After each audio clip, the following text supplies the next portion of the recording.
दूध का स्वभाव वह अलग है और जल का स्वभाव अलग है, लेकिन दोनों एक जगह मिल जाते हैं। तो जिस प्रकार से आत्मा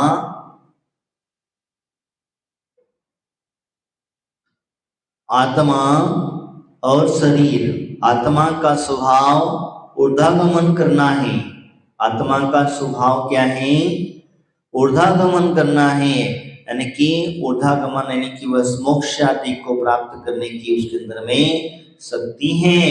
लेकिन शरीर के माध्यम से वह संसार में परिभ्रमण किया करती है। शरीर जब तक लगा हुआ है तब तक वह संसार में परिभ्रमण करती रहेगी, क्योंकि बिना शरीर की आत्मा रह भी नहीं सकती।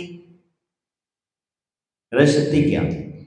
हाँ, पता भी नहीं चलेगा। रह भी जाए तो पता कैसे चलेगा कि ये आत्मा है या आत्मा नहीं है?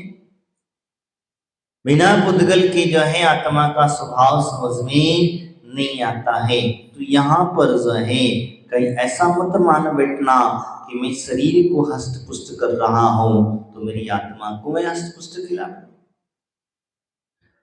वह विचार करता है कि मैं जो है प्रकाश से समझ रहा, भिन्न भिन्न है और भिन्न भिन्न की व्यवस्था समझाते हुए कहते हैं जब कर्म पुद्गल है, पुद्गल के अंदर में रूप रस गंध वर्ण आदि पाए जाते हैं।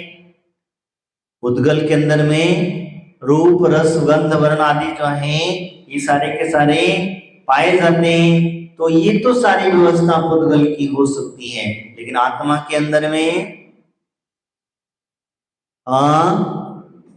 आत्मा के अंदर में कुछ भी नहीं है।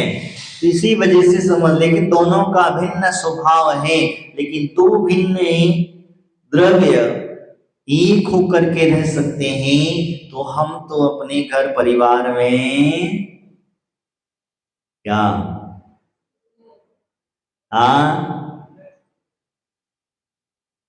घर परिवार में जब दो भिन्न द्रव्य, समझ लेना मेरी बात में जो कहने जा रहा हूं, दो भिन्न द्रव्य जब एक साथ रह सकते हैं तो घर परिवार में हम एक साथ रह सकते कि नहीं रह सकते? भले ही किसी की सोच कुछ भी हो, किसी की कार्य कुछ भी हो, लेकिन उसी प्रकार से कहा जाता है। तो बस इस प्रकार से जब घर में रह सकता है तो समाज में भी सब भिन्न भिन्न द्रव्य परिवार मतलब सोचने वाले व्यक्ति रहते हैं, तो वहां भी वो एकत्रित होकर के रह सकता है। तो इसी प्रकार से यहाँ लगाना भिन्न भिन्न। तो कहते हैं तो प्रकट जुदे तन धामा कहीं वहीं एक मिली रामा। वे सारी एकता को कहते हुए कहते हैं जिस प्रकार दूध और पानी एक में होकर के मिल जाते हैं, किंतु अपने अपने गुणों की अपेक्षा से दोनों अलग अलग हैं। अब इसमें अलग अलग करने की व्यवस्था जब आती है तो कहते हैं उसी प्रकार से यह जीव भी शरीर में भी एक मिक होकर मिले हुए हैं, तो भी वे दोनों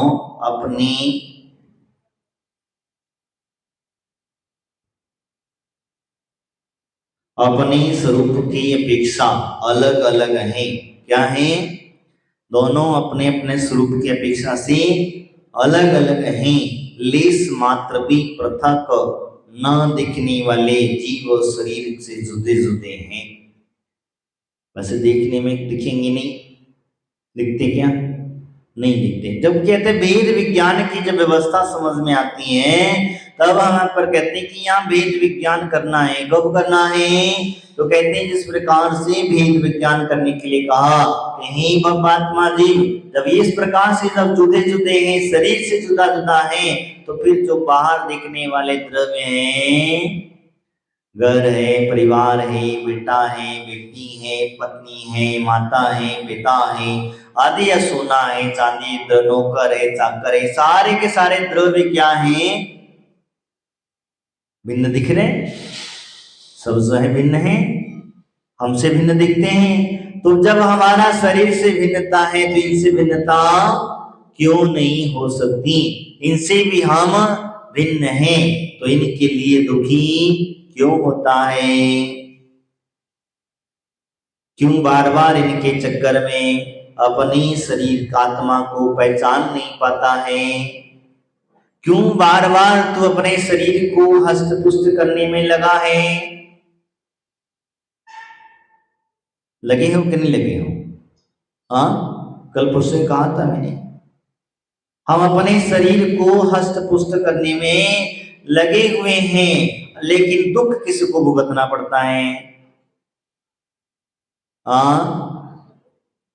शरीर को कुछ नहीं होता, अजीब है। आत्मा का जब तक अनुभव नहीं करेगा तब तक उसे कैसे समझ में आएगा?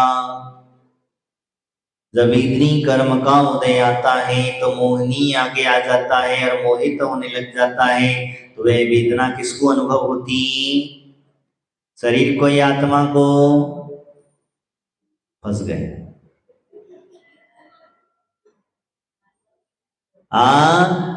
शरीर को निमित्त पा करके आत्मा को दुख होता है। किसको दुख होता है?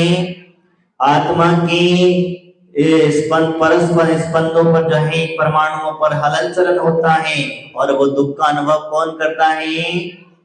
शरीर की आत्मा। कौन कर रहा है?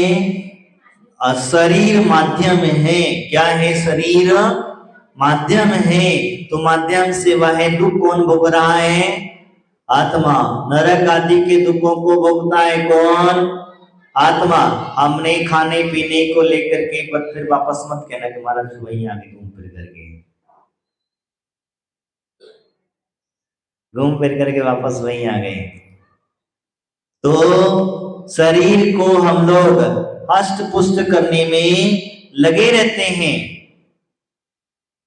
शरीर को हम लोग अच्छा अच्छा खिलाने में लगे रहते हैं, शरीर को अच्छा खर्चा हम सजाने में लगे रहते हैं, शरीर को हम सिंगार आदि में लगे रहते हैं, लेकिन क्या आपने कभी चिंतन किया कि जब ये शरीर ही मेरा नहीं है, ये शरीर ही मेरा नहीं है, तो फिर मैं इसे क्यों लगाऊं?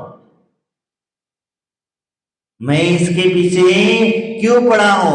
भले शक्ति नहीं, अब आपके पास में शरीर की व्यवस्था कहते हैं, जब शरीर आपको मिला है तो इससे क्या करना?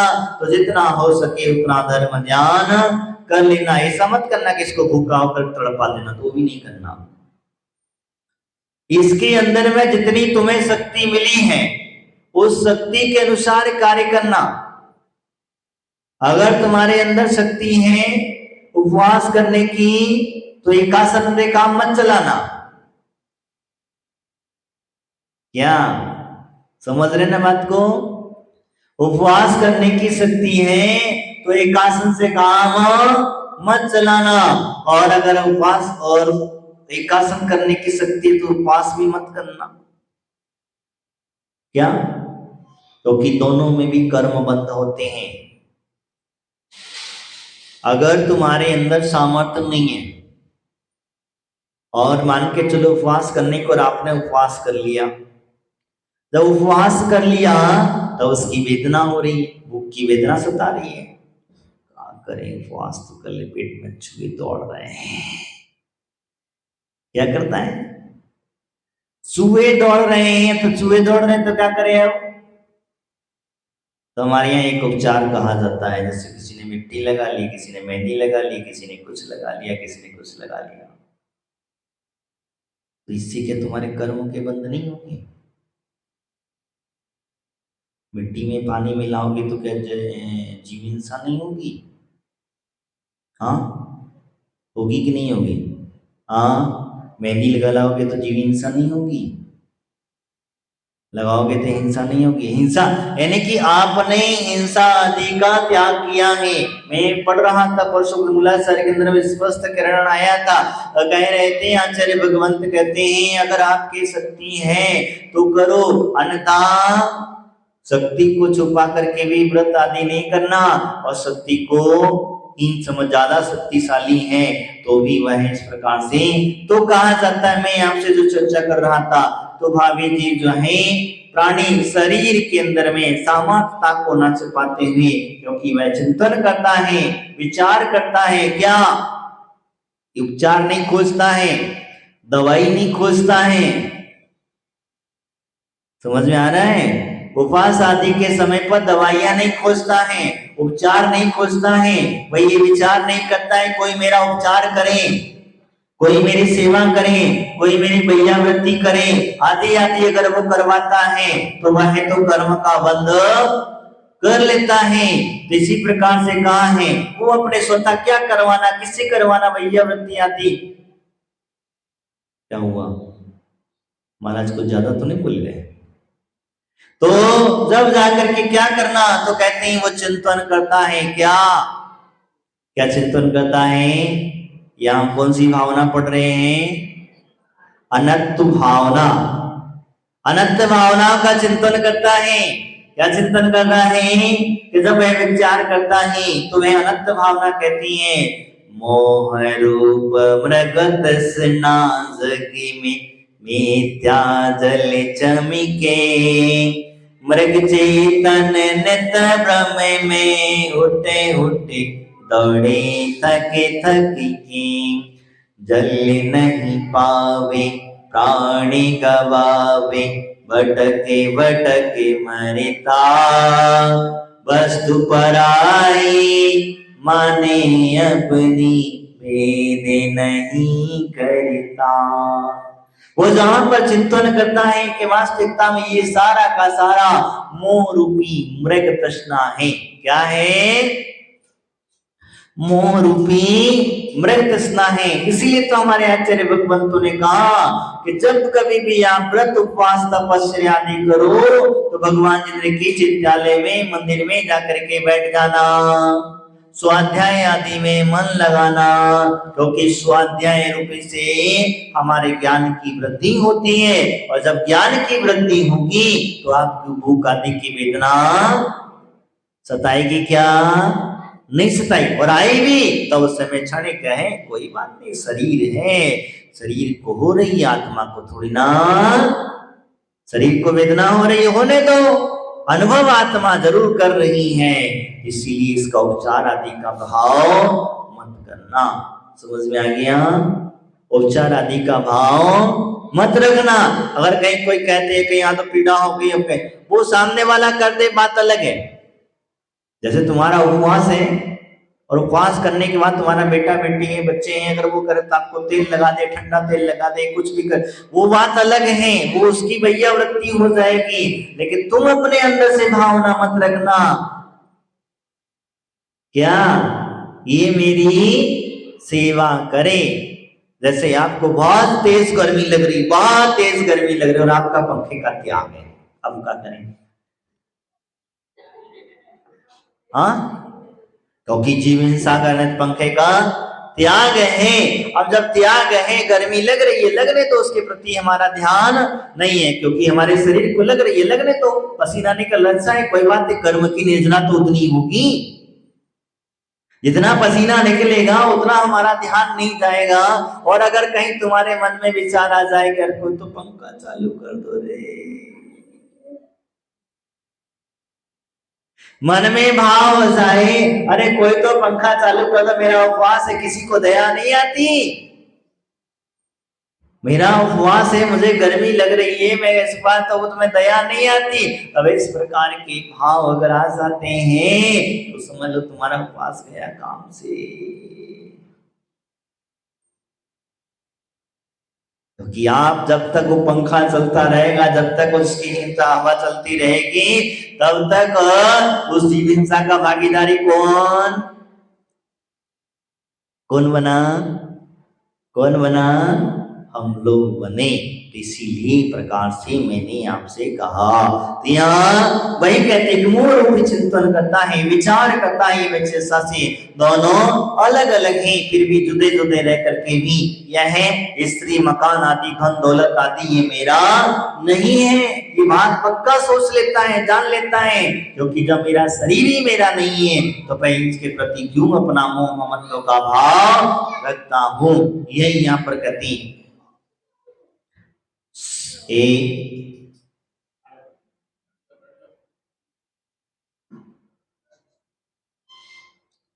अनत्व का भाव यानी चिंतन करता है, इसी का नाम भेद विज्ञान है। क्या है?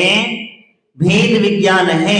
ऐसा मत करना कि पता चले कि अपना आत्मा शरीर अलग अलग है अवश्य, लेकिन पता चले कि अलग अलग करते बैठ जाओ। हम देखना चाहते हैं कि दोनों अलग अलग हैं कि नहीं। हाँ, हो सकता है अगर कहीं बाई चांस ध्यान के अंदर में व्यक्ति डूब जाता है और अधिक डूब जाता है तो कहीं शरीर को छोड़ करके आत्मा बाहर कहाँ चली जाती, कहीं कहीं यात्रा पे चली जाती, तीर्थ यात्रा पे चली जाती है आपका मन के साथ, लेकिन कांटेक्ट दोनों का जुड़ा रहता है।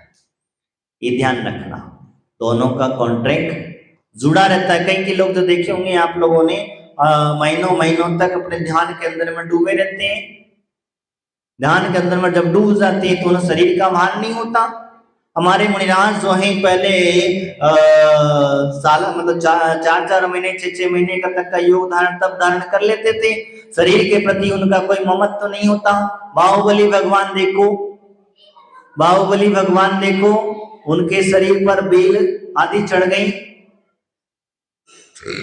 सर्पों ने अपना बिल बना लिया, कभी वो तस से मस नहीं हुए, हिले नहीं और अपने आत्मा का ध्यान करते रहे, सिर्फ मात्र ही है और साल भर तक ऐसे।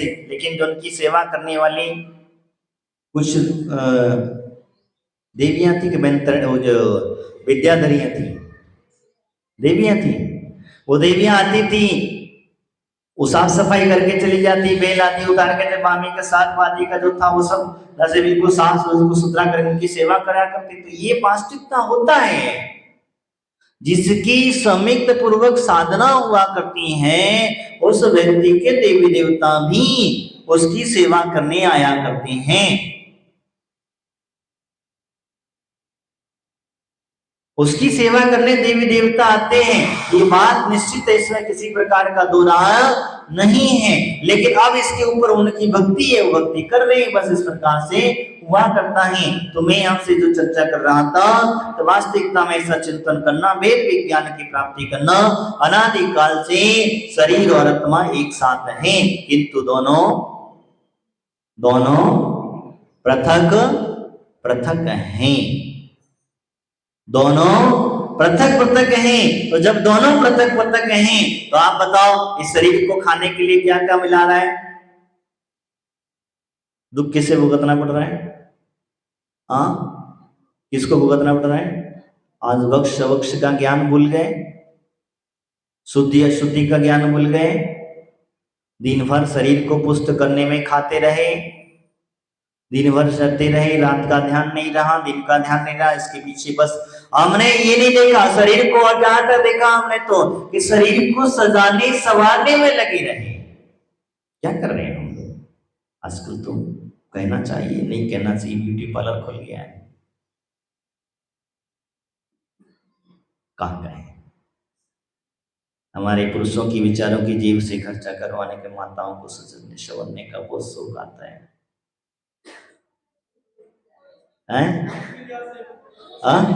पुरुष का भी चल गया है। अरे ये तो नया और सुनने में मिला है।